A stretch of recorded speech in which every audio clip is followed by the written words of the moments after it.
Okay, well, I have 12 o'clock on my clock, so we're going to go ahead and get started. Hi, everybody. I know folks are rolling into the webinar now. I want to welcome you to our May Talks on Tuesday webinar. We are really excited to be talking about this topic today, preventing challenging behavior in the home setting. This is a topic that has been quite a hot topic in Virginia for a while. I know it's certainly a topic that when we ask our audience members, when we ask folks, early interventionists in Virginia, what are their top topics they want to hear about, this one always pops up to the list. So we are delighted to have Dr. Jackie Joseph join us today to share information about this topic. Jackie joins us as a senior instructor from the University of Colorado in Denver and was just telling us she had snow this weekend.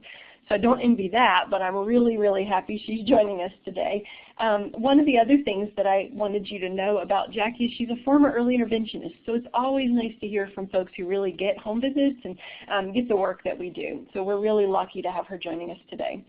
Today, Jackie's going to discuss parenting strategies that you can share with families that can be used to prevent challenging behavior. So I love our sort of preventative focus we're going to walk through today. We won't actually have time to problem solve individual situations.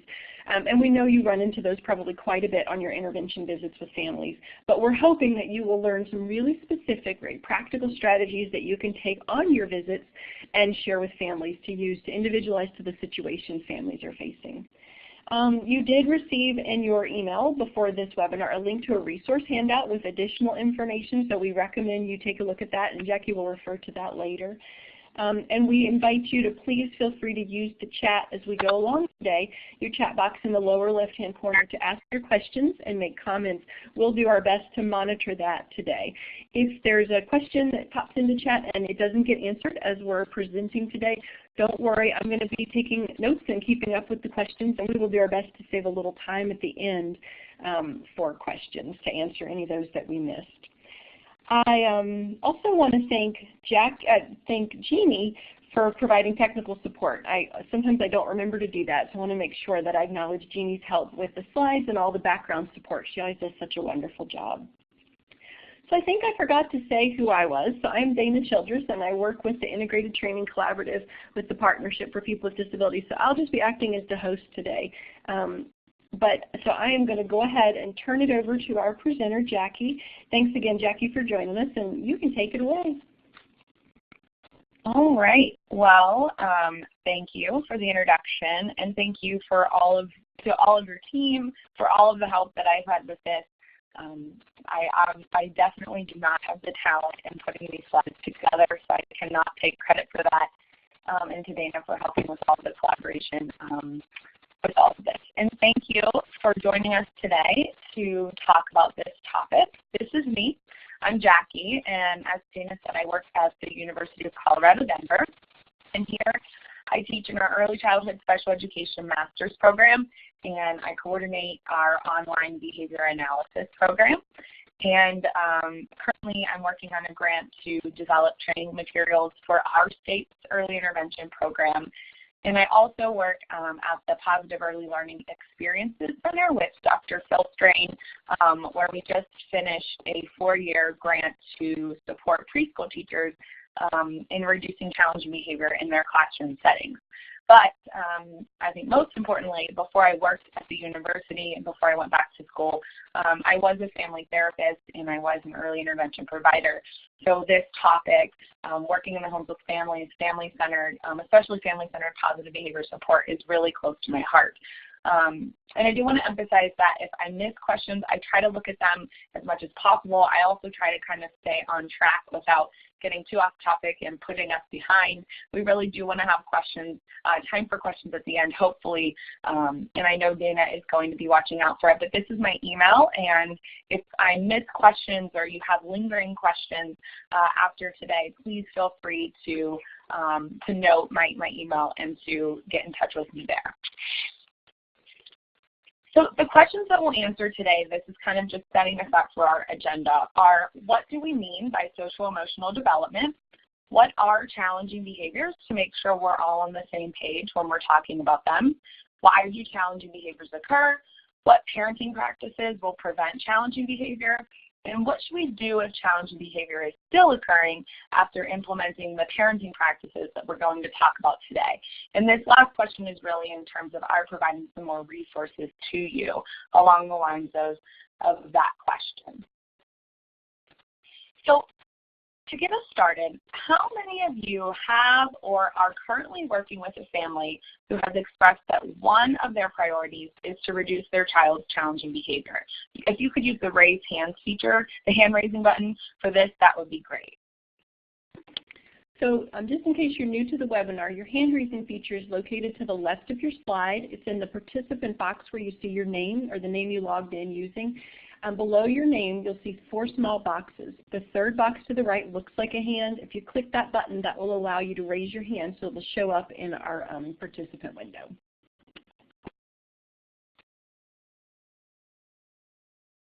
Perfect. It looks like a lot of you are raising your hands, which is probably why you're here participating with us over lunch today.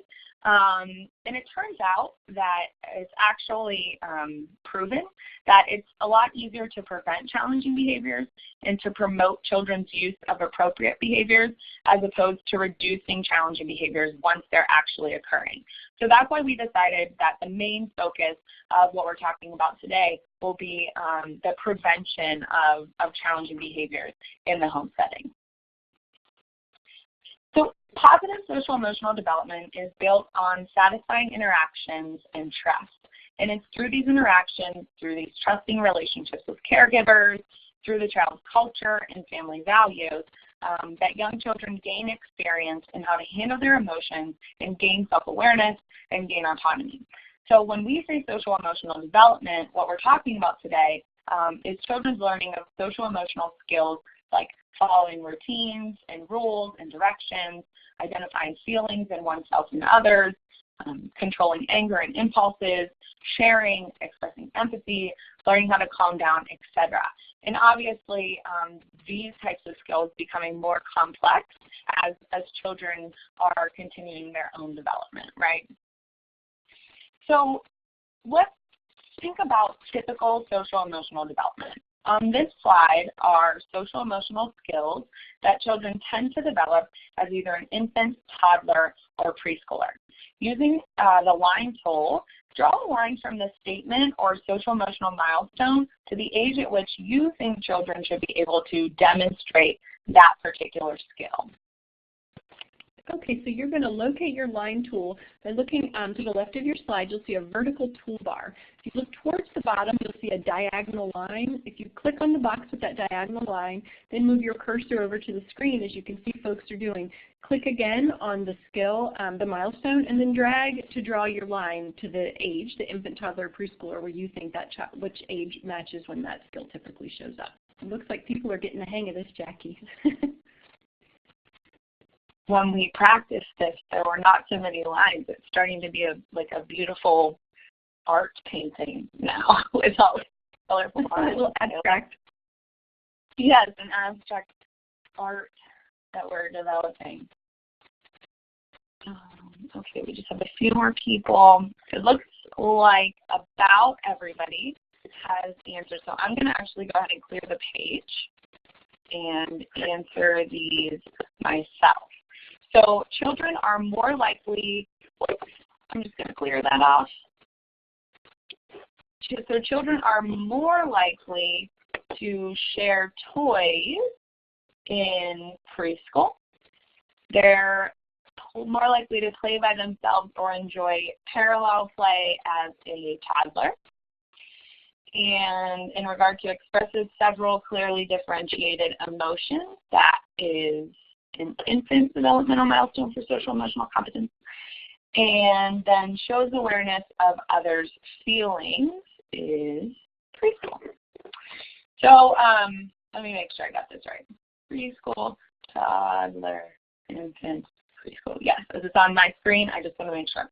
So basically, the reason why we went through this is because it's really important to understand and to help families understand at what age certain skills or competencies can be expected, because we want to be sure that we're not requiring or asking too much of toddlers especially.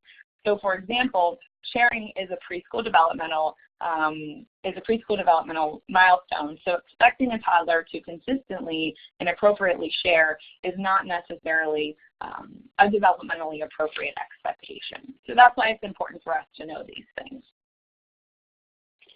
What are we talking about here, though? What are challenging behaviors? So challenging behaviors are any repeated pattern of behavior that interferes with optimal learning or engagement in pro-social interactions with peers and adults. So challenging behaviors are persistent behaviors that appear to be unresponsive to normative guidance strategies as well. And examples include prolonged tantrums, physical and verbal aggression, disruptive self-injurious behavior, non-compliance, withdrawal, things like that.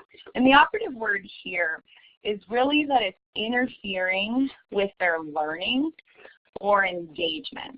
So thinking of challenging behaviors, of course, they're troublesome, they're even annoying to the adults in the environment, but we're really focused on those ones that are interfering with children's learning and engagement, especially in interactions with peers and adults, because we know that engagement in those interactions is how young children are learning. And now we're going to do a little challenging behavior poll, or a challenging behavior quiz question, to get a bit more information about challenging behaviors in young children.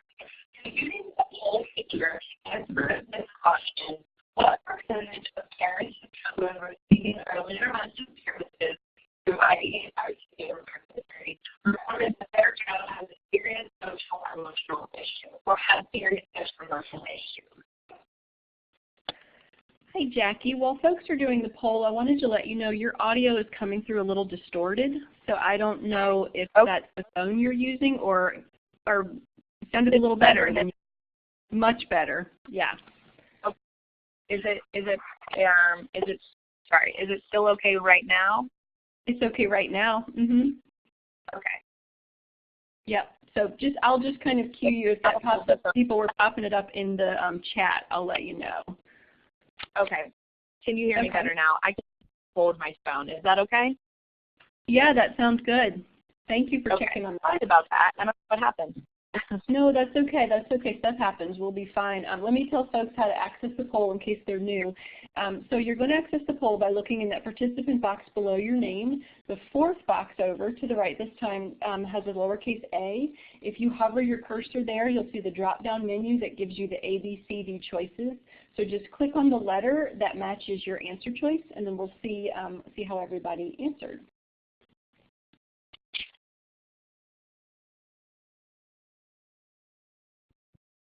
And Dana, if the sound becomes distorted again, I don't mind if you interrupt me, because I would rather know sooner than later, so just so you know. Okay, that sounds good. I'll do that. Thank you. So it looks like most of you have answered. If we can go ahead and publish those poll results, we can see what everybody answered. So it looks like most, 29% choosing D, 12% C, and 4% B. The correct answer is actually D, that over 30% reported that their child had serious social emotional issues. The next question you can use the pointer tool for to answer the question, and that is true or false. Children with challenging behavior at a young age tend to grow out of it as they age.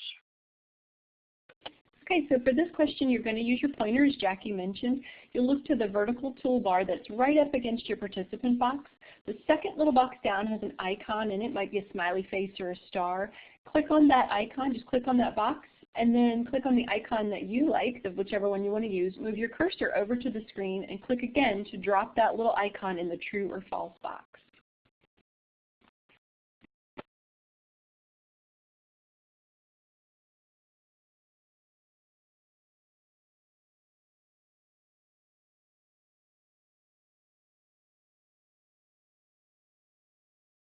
Okay, so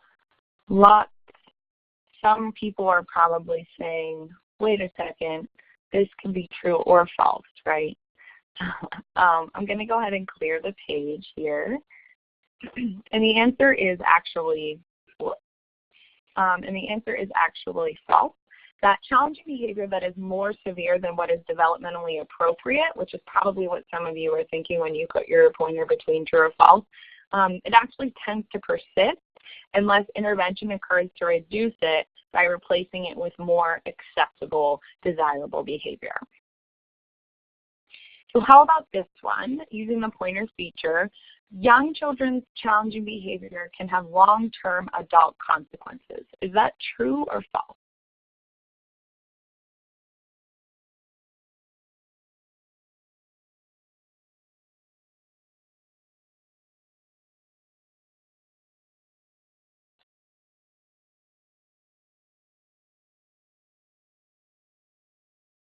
So lots of truths are popping up. It looks like the pointers have slowed down a little bit.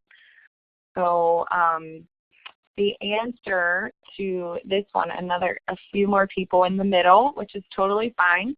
The answer to this one is actually true, that unresolved challenging behavior, again, that is more severe than what is developmentally appropriate, and that's why we define challenging behavior in the beginning.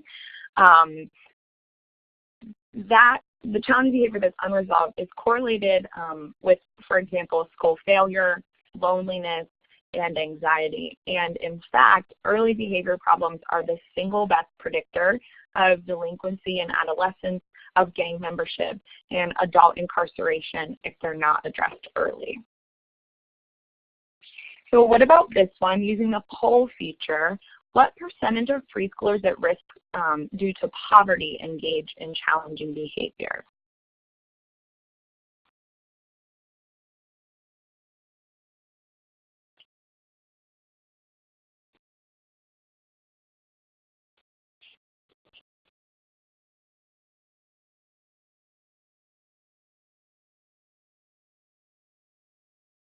Looks like this one's taking a bit longer to decide, maybe some conversations going on. And just so folks know, if you have any trouble, I don't anticipate you will, but if you have any trouble using the poll feature and you need to put your answer in the chat, that's okay to do as a backup plan. Perfect. There's some more coming in. I think we could probably go ahead and publish those poll results now.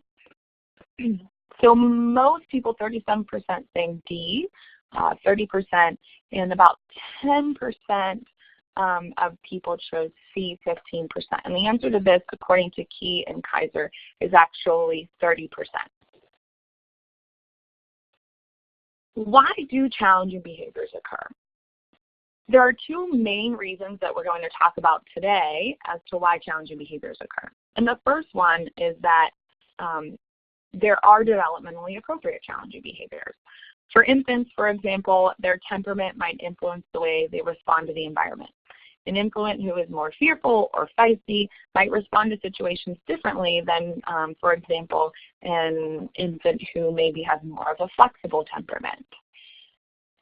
And toddlers also use challenging behaviors because of their egocentrism, or they're viewing the world exclusively from from a child viewing the world exclusively from his or her perspective, which is also developmentally appropriate. Or toddlers engage in challenging behavior because they lack the verbal skills that are needed to communicate those intricacies of conflict or to communicate their emotions with the people around them. And as they get older and move into the preschool years, children's social-emotional competence is continuing to get better and better, and they're improving in regard to their ability to identify and express emotions with more language. Their self-regulation skills are also continuing to develop, and although like toddlers, some challenge behavior is still expected and developmentally appropriate for 3-year-olds. So social emotional skills do become even more developmentally complex as children reach kindergarten age and as they're understanding simple rules. And the good thing is that we're going to talk about parenting practices that are great strategies to use to support children through challenging behaviors that are even developmentally appropriate. Yeah, definitely somebody's mentioning skill needs, and we're actually going to talk about that on this slide. So in addition to developmentally appropriate challenging behavior, another reason why challenging behavior occurs is context. And this contextual thinking can be used whether or not challenging behavior is something that we would consider to be developmentally appropriate. So the reasons why challenging behaviors occur are not necessarily mutually exclusive. And when we think about challenging behavior in the context of the environment and in the context of the child's individual needs, we can get a lot more useful information about it. And the context of the behavior includes antecedent events, child skill needs, and reinforcing consequences. So antecedent events are those events that lead to challenging behavior. They can be triggers that happen directly before the challenging behavior or that, quote, cause it, such as being told no or a transition to a non-preferred routine, or they can be setting events like hunger or tiredness that tend to make those triggering events more likely to lead to challenging behavior. There's also the consideration of skills the child might need, which might include things like communicating wants and needs, identifying and expressing basic emotions, things like smelling the flower and blowing out the candle for taking deep breaths for self-regulation, and so on. And reinforcing consequences are those things that happen directly after a challenging behavior occurs that reinforce it or that make it more likely to keep happening. If the challenging behavior is continuing, something is happening after it to reinforce it. And many times what we think should be stopping it is actually reinforcing it too. So saying no, for example, or we don't do that, for example, oftentimes any attention can be good attention if the child wants attention through the use of their challenging behavior. So saying no in this case won't necessarily decrease the challenging behavior because what the child wants out of the challenging behavior is actually to get that adult attention for using the challenging behavior. So in your experience, using the chat function, what's the most common challenging behavior that families report experiencing in the home setting?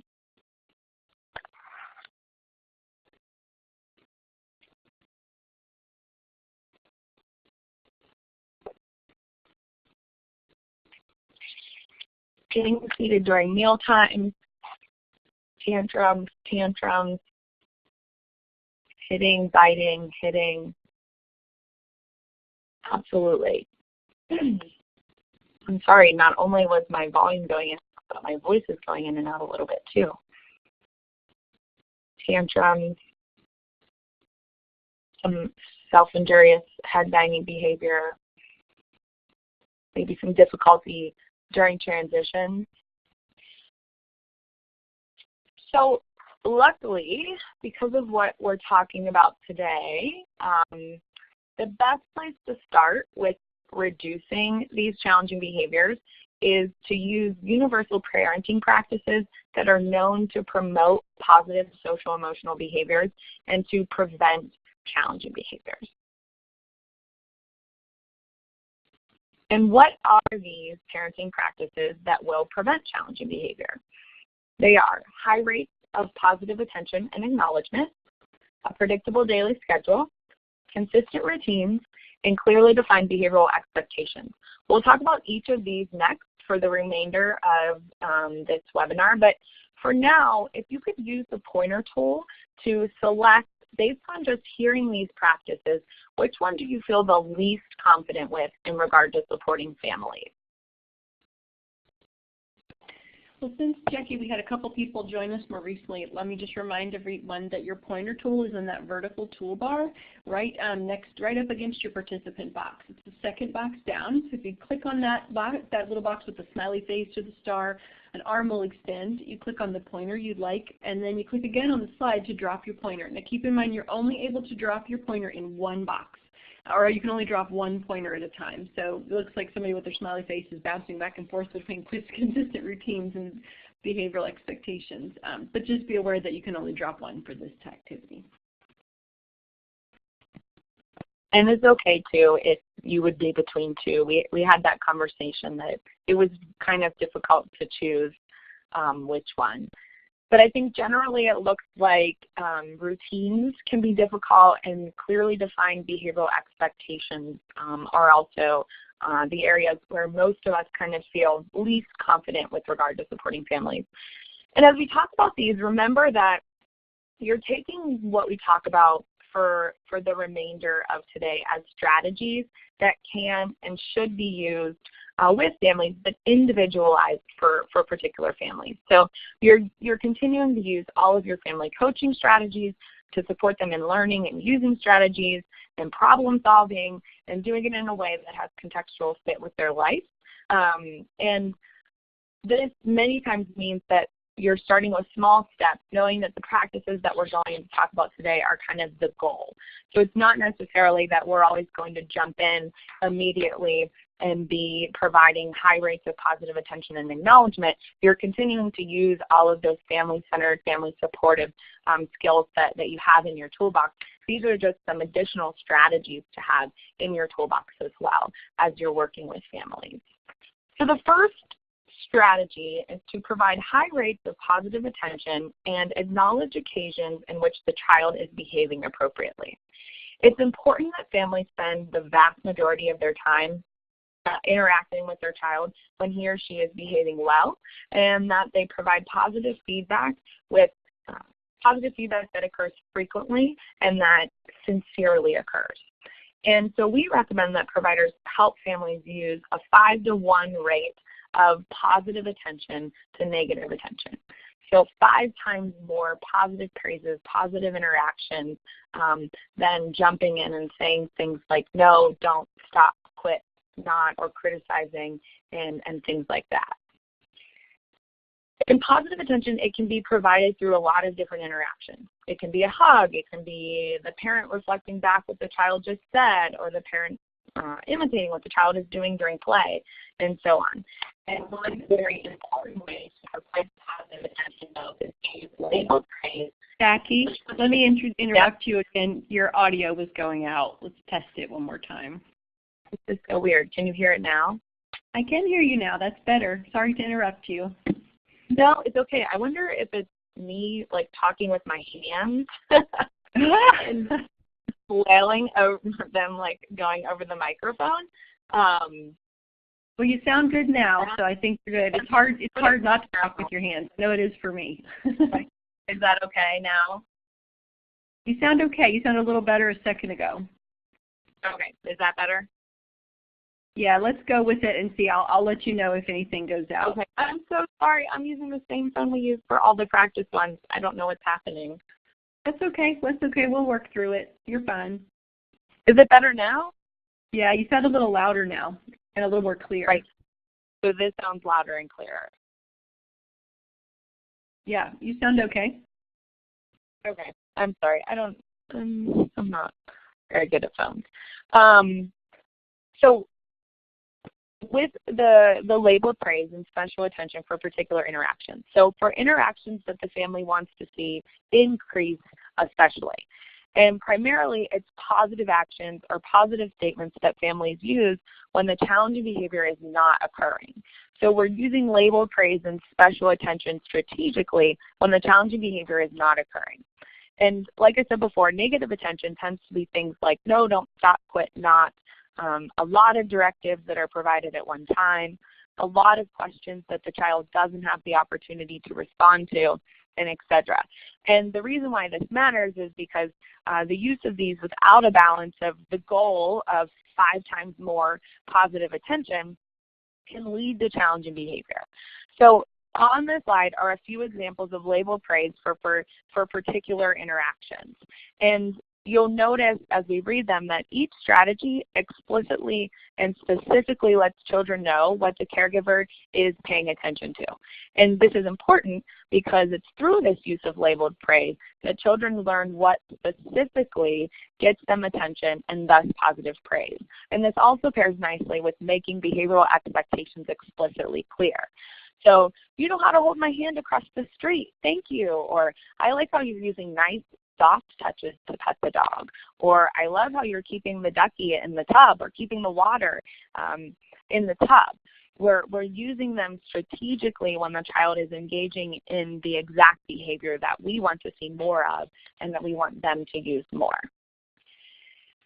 So oftentimes, though, we're so concerned about challenging behaviors happening that our positive attention turns into our making statements like, thank you for not hitting the dog, or our giving directives like no standing on the chair. If I or a caregiver were to use a positive opposite to praise the child for not hitting the dog, I might say, thank you for being so gentle when you pet the dog, or soft touch hands you're using, or such soft hands you're using, right? So in this example, a positive opposite is used to reinforce exactly what we want to see the child doing. It also helps the child learn what gentle and soft hands are. So we want to support families in labeling what they want to see before the challenging behavior occurs, as opposed to what they don't want to see once the challenging behavior is occurring. So now let's take a turn.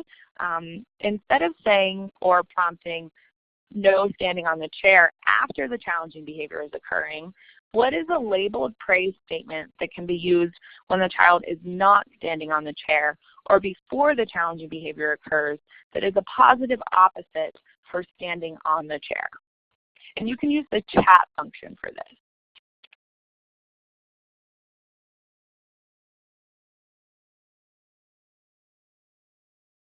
I love how you're sitting. Thank you. I like how your bottom is in the seat. You're sitting so nicely. Good job sitting. Love bottom on the seat. I love how you're keeping your feet on the floor. Show me how well you can sit. So the one about show me how well you can sit your bottom in the chair, this is a great example of this. Kind of sounds more like a directive that you would use when the child is maybe already not sitting their bottom in the chair. And what we're talking about here is using that labeled praise for when the child is sitting in the chair. We're kind of catching them being good as opposed to waiting until they're engaging in the behavior that we want to stop. So we're noticing that they're sitting and giving attention for the sitting before they even have a chance to stand on the chair. Does that make sense?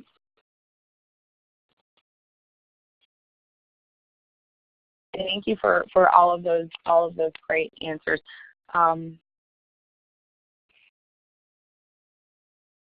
So someone's talking about not using labeled praise.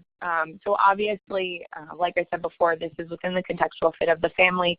You know, families, certain cultures are less likely to use labeled praise for specific behaviors and things like that as well. Or if you're promoting other caregivers in other settings outside of the home, such as in child care settings, talking to them about, you know, other ways to have those positive interactions with children, and maybe other ways to provide what we would call contingent attention. So make sure that we're providing lots of attention and lots of positive interactions when they are sitting in the chair, as opposed to jumping in and providing that attention or providing reminders when they aren't sitting in the chair or when they are engaging in the challenging behavior. A lot of times it's just kind of contingently providing attention when children are engaging in desirable behavior, as opposed to jumping in and providing that attention when children are engaging in challenging behavior, because again, all attention can be good attention for some young children, and especially for young children who are using challenging behavior to get attention from adults. So helping them to understand when to provide that positive attention might be a great place to start. But knowing that, you know, better results are going to come from their, you know, descriptions of the child specifically engaging in what they want him or her to do, because it's our job to support the child to understand explicitly what those expectations are within the environment. So finding other ways to make sure that the child knows what those expectations are will be very important as well. Great questions. So the second preventative parenting practice is to establish and maintain a predictable daily schedule. And on this slide, it says schedule of activities, but it may be more appropriate for all of us to think about it in terms of schedule of routines, because we tend to work and support families within those routines that are occurring throughout the day. And this parenting practice can be more difficult for some families than others. But almost every household has some schedule of activities in place. We get dressed, we eat, we get in the car, we go to school, right? But sometimes the schedule doesn't really have that level of predictability or certainty that's necessary for some children, and especially for children who are demonstrating or who are likely to demonstrate challenging behavior to fully understand and be comfortable with upcoming events. So as a general rule, and we are probably all in agreement about this, children do better and have fewer challenging behaviors when the family has regular routines that the child can learn to anticipate on a daily basis. And having these regular routines, the scheduled routines, is great for preventing problems and for preventing challenging behavior. In the picture on this slide, it actually depicts one family's predictable schedule for the morning. So they eat breakfast, make bed, brush teeth, potty, and things like that. You can see kind of how easy it can be to provide, well, not easy necessarily, but a fairly simplistic way of supporting, the family to organize their routines, especially if we use these visual supports, and then for the child to understand them. And if interruptions or changes in the schedule have to occur, we recommend that caregivers or parents do everything possible to inform their child that some interruption or something different is going to occur, and to be sure that the child can adapt successfully to that interruption. So some planning and some preparation might be necessary, specifically for children who have a tendency to engage in challenging behavior. The third preventative parenting practice is to develop consistent routines within the elements of the daily schedule. And along the lines of having a predictable daily schedule, it's also important to have regularly occurring activities within daily routines. So especially for children who are already demonstrating challenging behavior during particular routines. So having a family breakfast after the early morning routine might not necessarily be a sufficient level of predictability to help prevent challenging behavior for all children. So what this parenting practice gets at is that it can be even more helpful if the family has a regular sequence that occurs within the routine. So for example, while having breakfast, maybe everybody decides what they want to eat, and one member of the family gets to set the table, and one pours juice, and so on. Again, this is probably happening on the weekend breakfast, because we all know how chaotic morning routines can be, so this might not be the best example. But basically the point here is that as much as possible, it is useful for children to have active roles in the predictable sequence of activities that are occurring. So on this side, you see possible sub-steps of the morning routine and of the bedtime routine. What this parenting practice highlights is that sometimes these sub-steps aren't specific enough to prevent challenging behavior. Some families need to define the elements or sequence that occurs within the steps of these routines.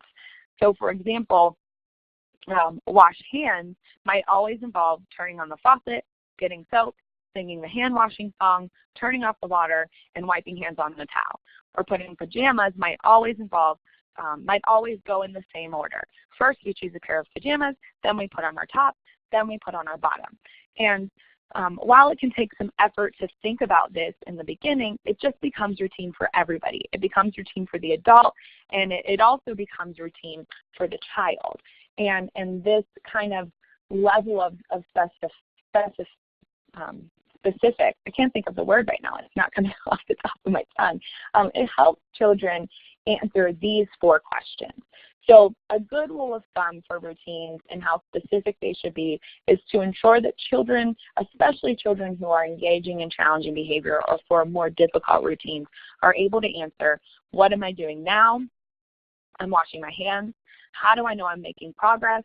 I'm turning off the faucet, so I've finished singing.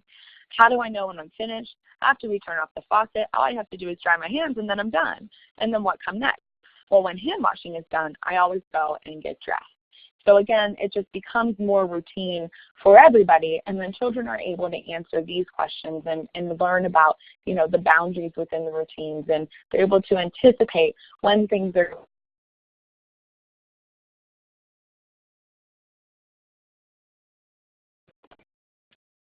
Jackie, I don't know if you can hear us, but it looks like we might have lost your audio. Oh no, can you hear? Oh, hello?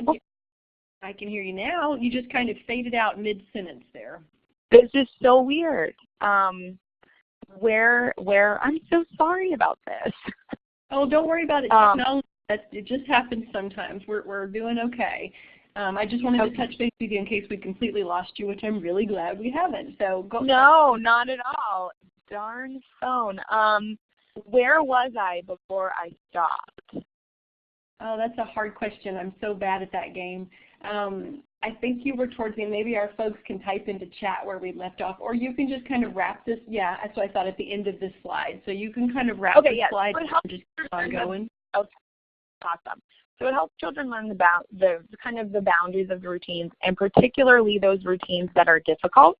It helps them know how we are making progress, and particularly for routines like teeth brushing maybe that are non-preferred.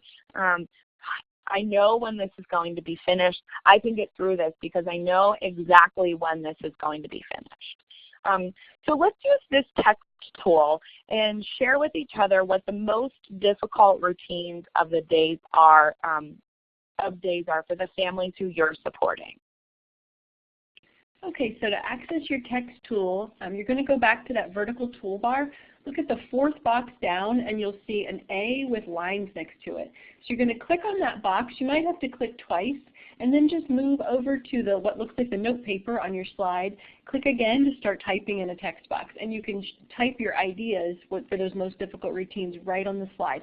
If they start overlapping, like you can see some of them are, just keep typing. Don't worry about it. We'll move them around so that folks can see everything. If you have any trouble with your text tool, you can feel free to do like Stanton Waynesboro have done and type into chat. So that's your plan B. So great. It looks like folks are getting the hang of this one.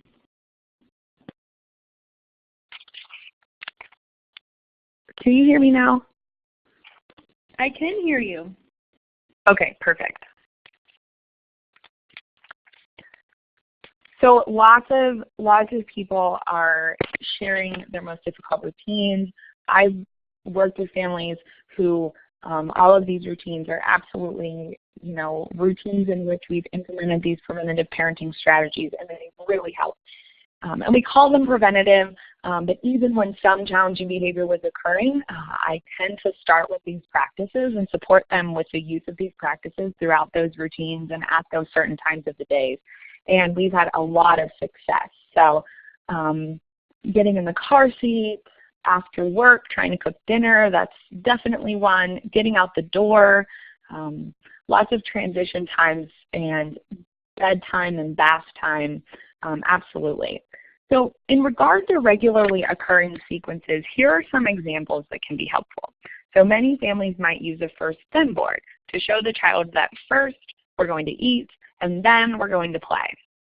Other examples of consistent sequences might be to always sing the same song during hand washing. So here's an example of a hand washing song, or to provide a visual support around a routine that might be more challenging, like putting on clothes to go play outside. So maybe the reason why the family is having trouble getting out the door is because it's winter, at least in Denver, like this weekend when we had snow. And so maybe hanging this and following these steps within that kind of getting out the door routine can be helpful, because the child can look at this and the family can refer to this to support their child in learning the sequence of putting on their winter clothes. So let's think about this scenario. A family says that bedtime is always completely terrible. And as we ask more questions about the steps of bedtime, you realize that it's really only brushing teeth, going back into the bedroom, and reading a book that's the most challenging part of the family. And some of you were picking out those kind of sub-steps of the routines as you were talking about what was most difficult for particular families. So what is a question and or questions that you can ask families to understand more specific information about the regularly occurring activities or sequences that happen during teeth brushing, or during their teeth brushing, going back into the room and reading a book? So you can use the chat function to type a few questions that you might ask the family about this.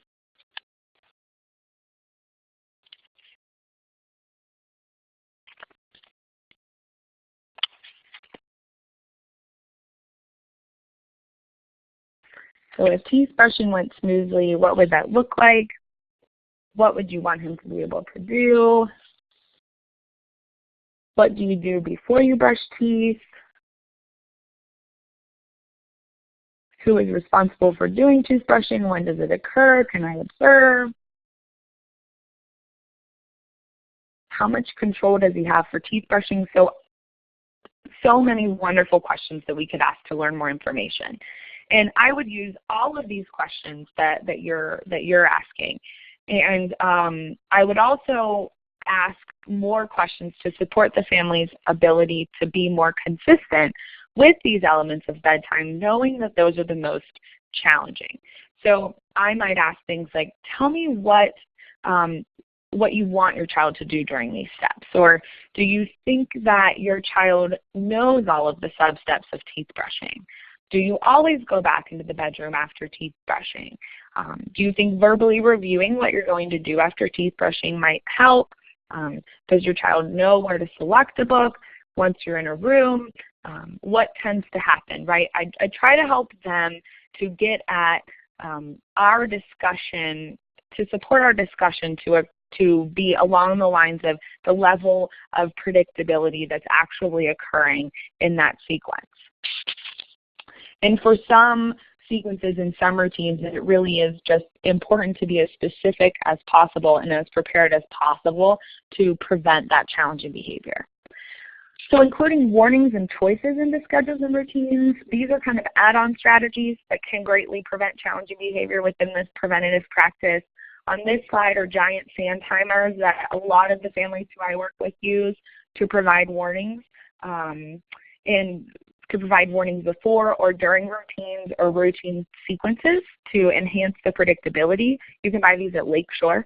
Also, the more choice that the child has during a routine, the better, and some of you were already asking that with your questions in the chat.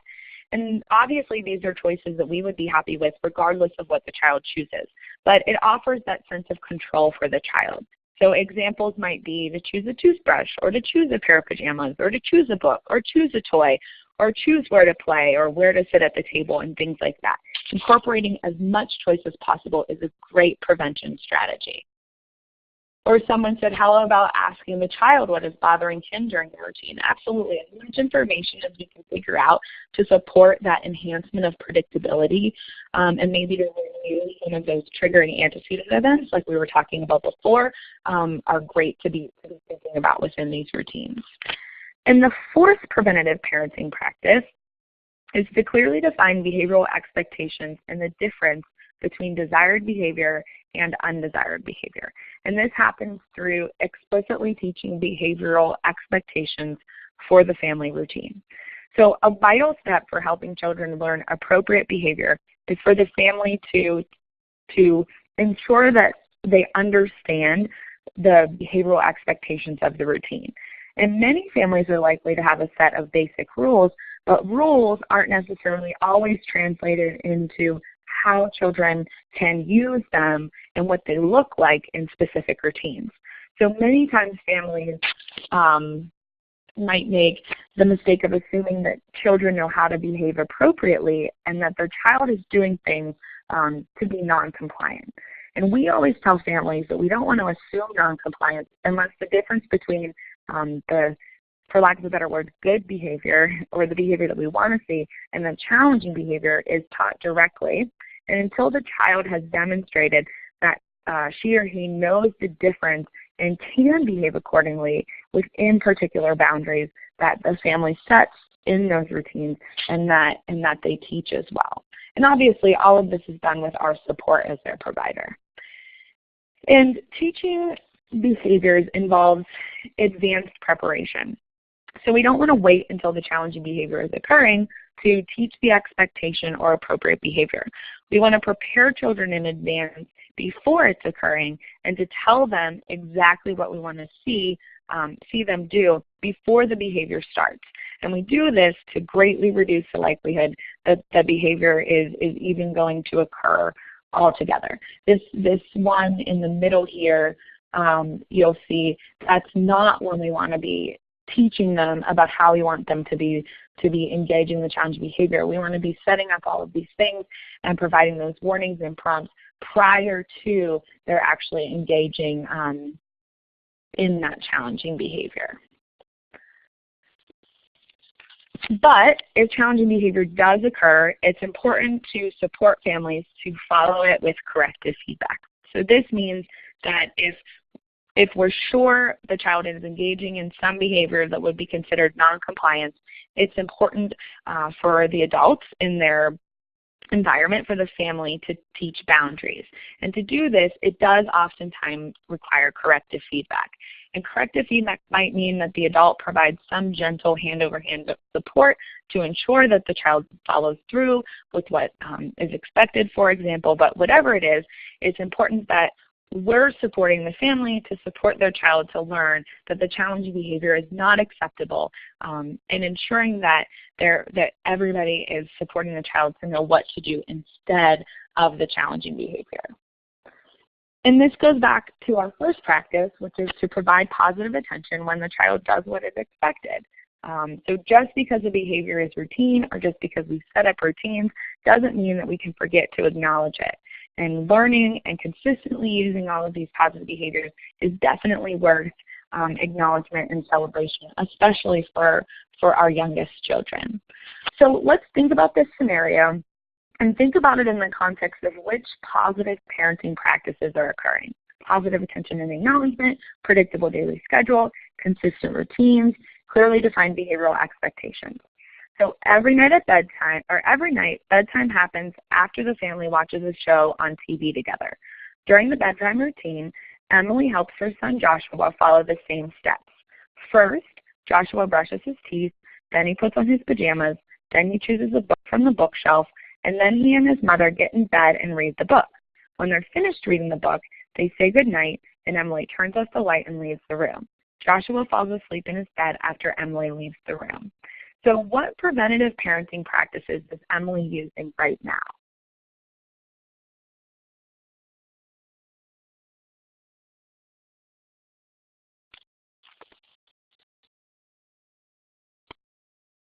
So some consistent routines, clearly defined behavioral expectations, some positive attention. Yeah, so lots of great answers here. And there was a question above this too. Do we ever give advice on what type of corrective behavior parents use? Some of my family still spanks. Do I withhold my opinions of spanking and let the family choose what they want to do? Well, everything that we do is positive behavior support, and we actually let families know that our recommendations, we don't recommend using what are tended to be more aversive consequences, and we engage in a lot of problem solving around what are perhaps some other strategies, and we help them to make a plan, and we make everything as predictable as possible for them as well, and support them in using those more positive strategies. And that first one that we always focus on is actually 5-to-1 positive support, or 5-to-1 positive attention to negative attention. I think that's probably, a personal, it would probably vary depending on how everybody works with a family. And I don't want to get myself in trouble for saying this, but personally my tendency would be to have a problem-solving conversation around the fact that we really don't have a lot of evidence that spanking, reduces challenging behavior, and we have all of this evidence for all of these other strategies which actually does prevent and reduce challenging behavior, and work with them to identify some of these strategies that might be acceptable for them within their routine.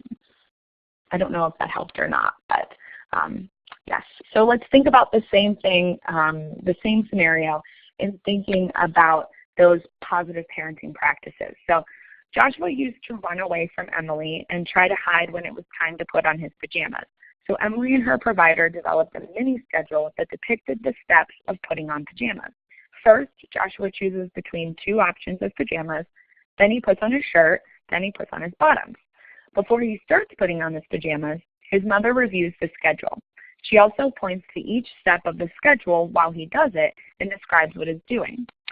She makes statements like, "And now you're pulling your pants up over your bottom. I like how you're trying so hard to get those pants up."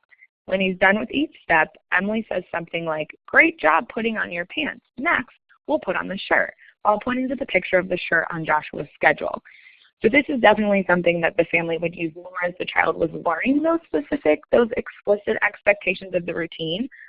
So that level of support could obviously be supported or could be stated as the child became more successful with the routine. But what preventative parenting practices is Emily using here? So some people saying all of the elements, all.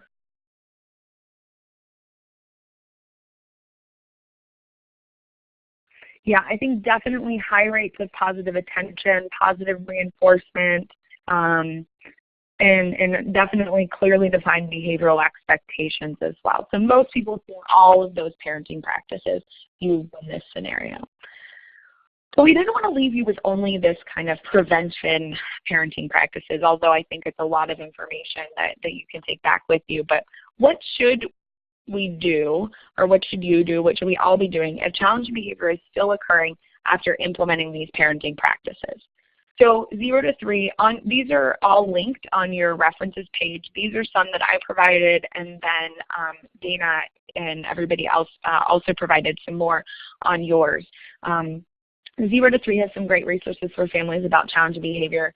The center, so that is this one. The Center on Social and Emotional Foundations for Learning, or CEFL, has great resources as well.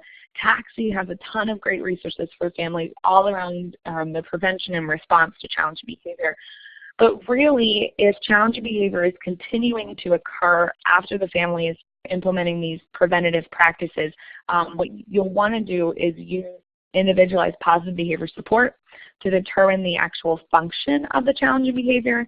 And you have a great resource from CEFL on that resources page that links you to what's called Module 3, which is a process that you can follow, or Prevent, Teach, Reinforce for Families. This was just published. It's actually a manualized model of individualized positive behavior support. There's forms on that. Or there's forms in this. It's a simple process with case studies and lots of strategies and a ton of information. So that might be something that you'd want to check out as well. But other than that, I think we're ready for questions. I'm ready for questions at least. And somebody says that the ecmhva.org website has a lot of information on CEFL training and resources in Virginia for you as well, so that's great. Sorry, Dana, I interrupted you. No, you're fine. I was going to do the exact same thing, so you were right on top of it. While we wrap up, I want to thank Jackie for sharing all this great information. You make it really accessible. So I hope that folks listening could see how this could fit into their work with families. As we wrap up, we've got a couple more minutes till 1 o'clock. I was going to kind of give you guys the opportunity to type any questions you have into chat, and Jackie can kind of wrap them up. You did a great job, Jackie, as we were going along responding to people's comments and questions, so you certainly didn't miss any. But if anybody has any questions and you want to post them in chat, now's a great time to do that. Let me check and see if folks are typing. Well, thank you all. I wish I would have gotten to see you and hear you the way that you are hearing me. I'm really sorry for my audio issues. No, don't worry about that at all. We made it through. You never know with technology. You know, we're just happy to still have you. It would be worse if we'd have lost you completely. So we right? At all, right? Well, while we're wrapping up, let me just let folks know a couple things. Yeah, like Dina says, we're EI folks. We're really flexible. So I want to let you all know, after the webinar today, you will receive an email that will have a link to the survey where you can provide feedback about today's webinar. Once you complete your survey, you'll have access to a certificate of participation that you can use, I guess, towards your early intervention certification or any of your license or anything. If multiple folks were listening on one phone line, which we know people huddle up in their offices, feel free to just forward that email to others on your team who are participating in the webinar today so they can access the survey and the certificate. It looks like we do have a question, Jackie. Amanda's asked, how would you start a conversation with a parent who might not seem open to behavior suggestions? Yeah, so this is difficult, and this is a question that we regularly get. And I think back to the way that we work in early intervention. And so it would be, does the parent kind of identify challenging behavior as does the parent identify reducing challenging behavior as a priority, right? And then if they do identify the challenging behavior as to reduce the challenging behavior as a priority for them, and we have outcomes related to challenging behaviors, then we have that partnership to develop and discuss strategies that are going to prevent the challenging behaviors. Sometimes, which is easier said than done, but at least there's a context there that if the parent is saying that this is a priority for them, then we're there to support them to reduce the challenging behaviors, right? So staying as family-centered as possible and knowing that, what's most important is what parents want to focus on. And another way to do this is to consider those skills that we can teach and support the child to use instead of the challenging behavior. So in engaging in all of these preventative strategies, they can support we can embed learning opportunities into the routines, and then they can consistently occur across other, outcomes or priorities that are important for the family. So I don't really know if I'm answering the question right, because I think this is a really difficult one, but I think it's figuring out where to start making small steps to support the family and not assuming that we can provide all of these strategies at once as suggestions that families might use, but that we have to start small and discreet and build on and provide lots of positive praise and reinforcement for their using of particular skills as they get better and better with using them. Yeah, I think you did a great job with that, Jackie. I love how you said we're kind of step back and look at what's important to the family. Do they recognize that it's a challenge for them? And chances are, we might see it from a different perspective, but if we talk with them about their day, every family's got things that they were improved. So if we can link what we're observing to something the family's it's already important to them, I think that's going to go a long way. So I think you did a great job. Right. Well, I see that it's a minute after 1 o'clock on my clock, so I'm going to go ahead and wrap this up. I want to honor your time. I know you guys have got visits to go to. So first, let me thank Jackie. Thank you so much for taking the time to share your information with us. Thank you. We're really so happy to have you there, and thanks to everybody who participated today. We hope you'll join us for our final webinar for our fiscal year, and that will be, I believe it's June 6th at noon, so more information will be coming out soon about that one. So everybody have a wonderful day, and hopefully we'll see you back online next month. Thanks, everyone. Bye-bye. Thank you.